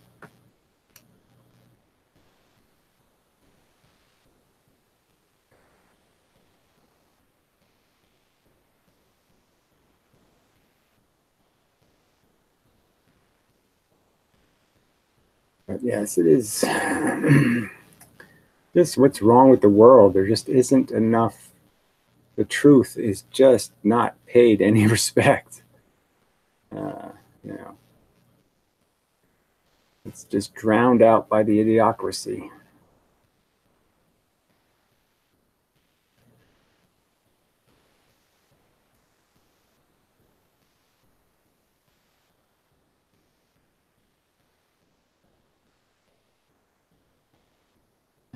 Magic. I should be able to fix it with my big brain. Should be able to solve these problems. But I haven't yet figured out how to do it. Calling them all assholes hasn't worked too well. So I probably have to do something besides calling assholes assholes. See, I can take my fingernail. Stick it in the bottom of this thing. Usually just pops out. Come on, pop out.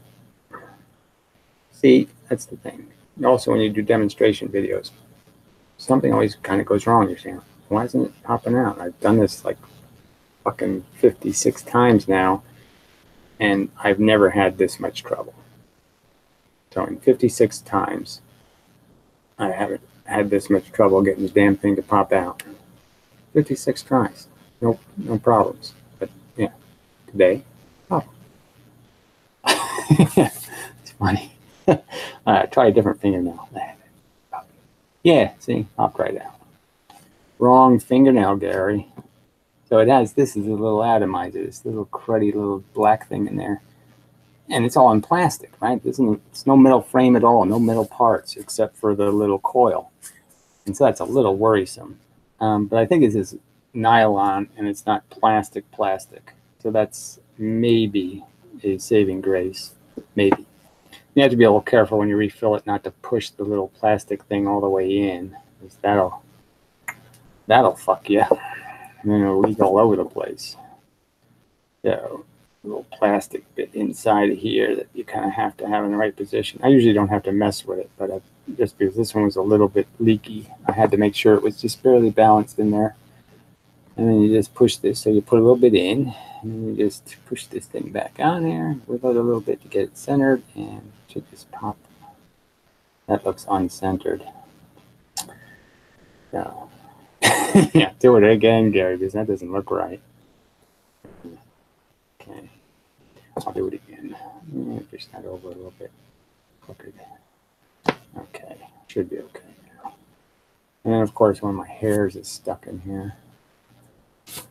That's a little bit gross, but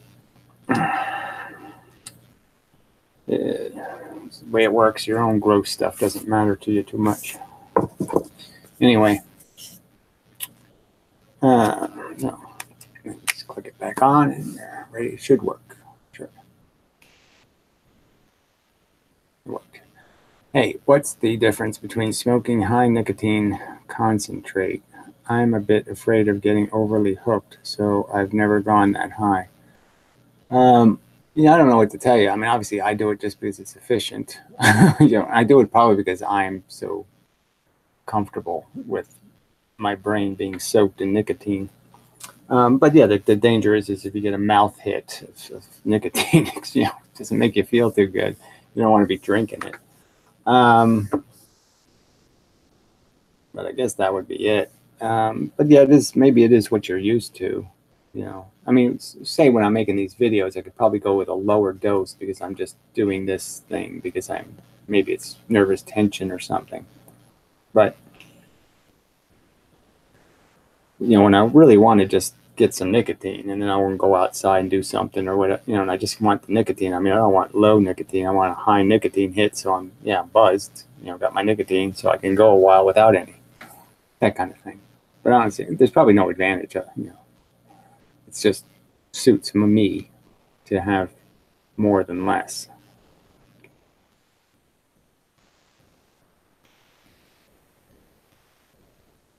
And I think you either get hooked or you're not hooked. I mean, I don't know if you can be hooked to an amount. I mean, I'd smoke 2 packs of cigarettes a day. It didn't matter what kind they were. You know, I'm smoking 2 packs a day. That's what I smoke.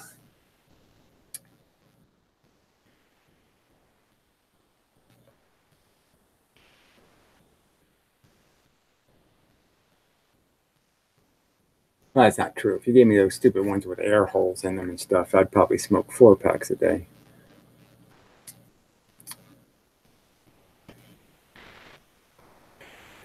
Thanks for stopping by there, Mr. Keebler. Appreciate it. Yes, I'll be leaving soon, probably. Because I really do have better things to do than ramble about insignificant and unimportant things. See, that's the danger of these videos, right? Is, you know, I could see how a viewer would be irritated because they're like, okay, I want to see a Mendham video. But depending on what they're looking for, you know, there could be a lot of stuff in here that they find annoying, you know, but there might be something, you know, you never know when there's a little piece of comic gold or something. So they could be sitting there saying, well, you never know what Mendham's going to do. So any minute now he could get incredibly interesting or he could get incredibly funny. And so they'll end up watching all this crap that sucks, you know, waiting for, you know, an Mendham bomb. Doesn't happen, so they waste their time. So I am conscious of that. I mean, I don't want to waste people's time with, you know, videos where they're watching them just waiting for me to say something interesting and there's nothing interesting in the video. You know, that just sucks. I mean, as a viewer, I get frustrated when that happens to me. You know, when I watch somebody and they're kind of disappointingly rambly and not getting anywhere and just talking and blah, blah, blah, blah, blah. And you're like, oh, come on. You wasted an hour of my life. So it is a dilemma. I don't know what this, I don't have a solution. It's a dilemma. I mean, this solution would be is make a lot less videos and then annotate all of them or something and compile a list of, oh, here's I told this joke and there's a little bit in here. And then I ridiculed some guy for asking me about eugenics. And then you could detail everything, but I don't have time for all that shit.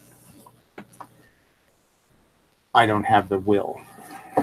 That way, I probably could do it if it was a requirement and you go to prison if you don't do it. Yes, I could probably do it, but I don't want to do it.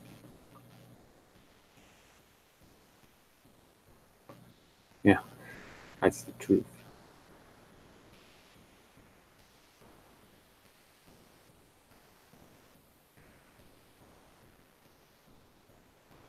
So what else is news before I go? So yes, I need a plan to create compelling controversy or something that just makes this have to watch content. So physics can be discussed by more than me. Cigarettes are hard to give up. Yeah, I know, it really is. Sucks. Even when I quit, I still crave it mentally. Yes, I know. I've never quit, but I'm sure it will not be a pleasant process of getting over it. Having it harp at me on some day when you're having a low mental moment. You just start hearing it saying, I can fix it, Gary. I can fix it. A little nicotine will fix it. You know, and you have to resist and say, no, can't go back to the poison well. Can't go back to the ex-wife. She's trying to kill me. Yeah, lots of circumstances could be compared to it, I suppose.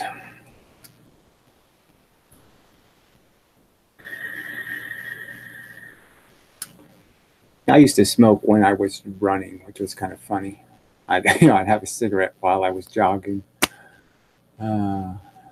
It's just,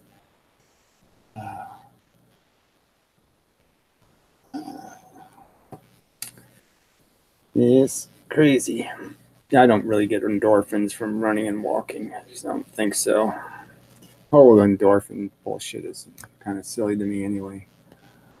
I used to get more of a rush or a little bit of a power feeling from running, but I don't get that anymore. I just get tired. It's really a struggle to even do it. I just like hate it the whole time I'm running. I'm like, oh, I hate this. I hate this. I hate this. I hate this. I hate this. I hate this. I mean, I hate it. I just don't enjoy it anymore at all.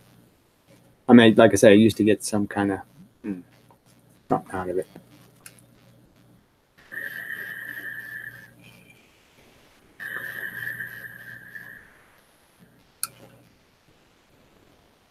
Now it's just a chore that must be performed.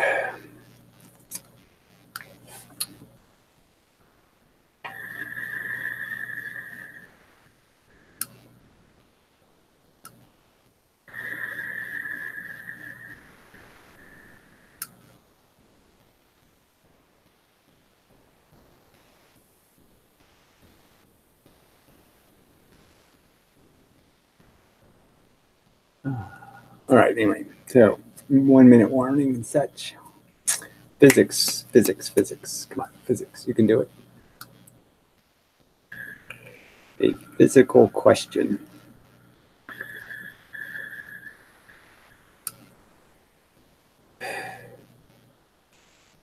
Yeah, I loved when I used to be almost a fruitarian, frankly, because I could, it was cheap. I used to buy oranges by the case, boxes of 100 oranges, So I really liked being having the substance of my diet was apples and oranges, and I liked it while it was like that. I ate a lot of bananas too, but it just got too expensive. You can't, you just you got to eat a lot of that shit to get any, you got to, to get any, get enough stuff to keep you running. So I'd like to still have fruit in my diet, but it's like I said, you just can't buy this shit cheap enough. So I've been buying apple sauce because at least it's somewhat cheap. It's still too expensive, but it's somewhat cheap.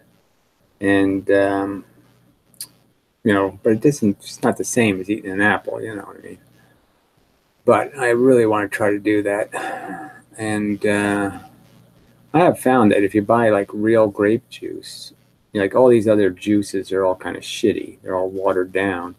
If you buy like grape juice from Welch or something, it's a little more expensive, but it really is quite juicy.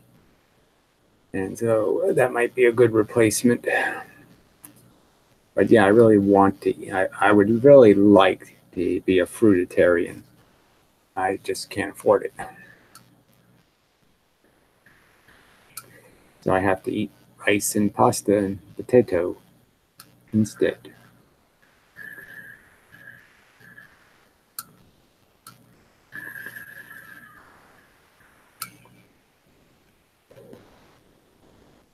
It's okay. It's okay to ask off-subject questions. It's just that it is a physics channel. I'd like it to be a physics channel. 98% physics. That's what I'd like it to be.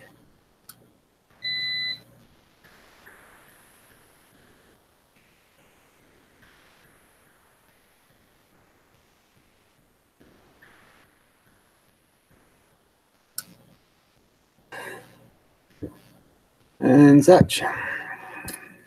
Anyway, oakley doke. I guess I'll huddle off. And continue my life adventure without you. And such. And so forth and whatnot. More of me, yes. Oh, there's more of me. Yay! Yay! Anyway, okay. So, till the next time, and such, so forth and whatnot. Yeah. So, look, any suggestions of videos I should reply to?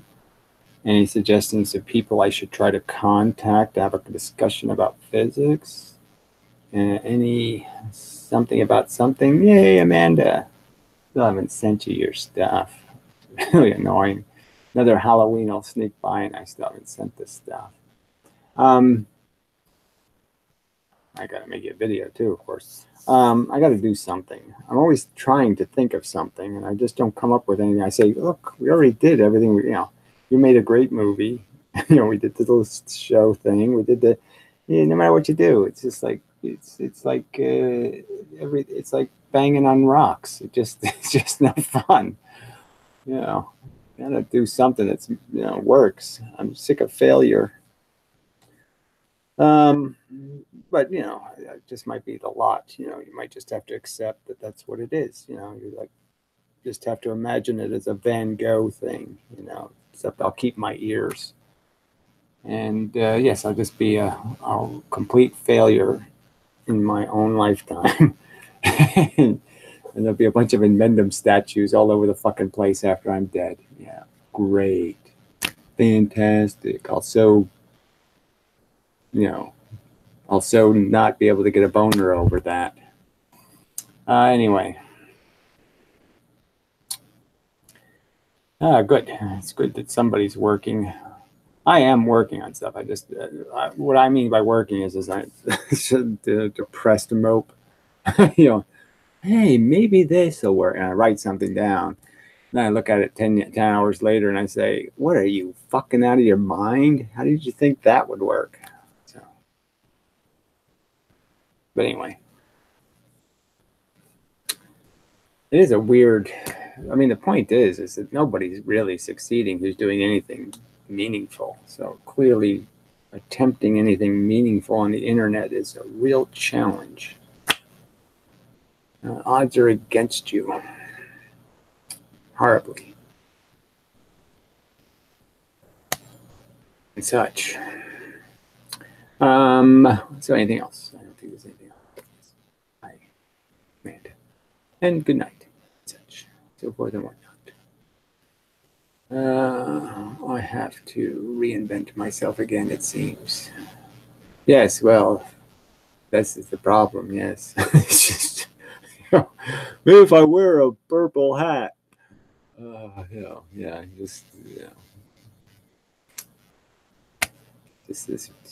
sick of it.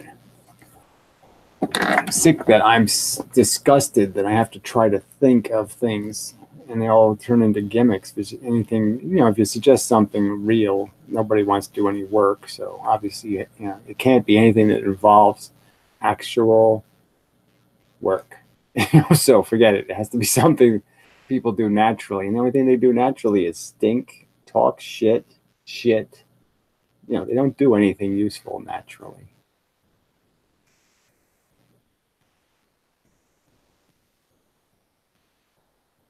Now I'm going to try touching this microphone wire.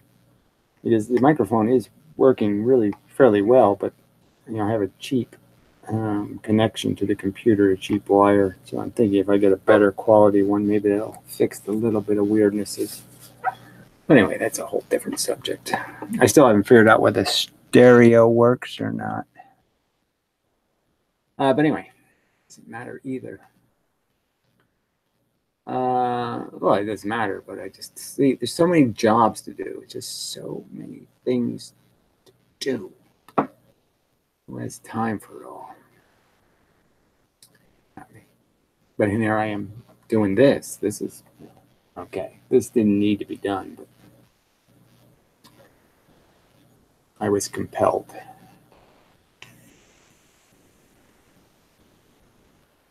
Yes, by some evil force, no doubt. But anyway, I'll let you go. Night. Yes, I do have to go. I don't really have to. I'm just saying, yes, in principle, this isn't good enough content. So I have to go because this is not good enough. This is failure. All right, so good night. Good night. It's the proper phrase. But okay, we'll let you get away with that night stuff. Anyway, until the next time and such.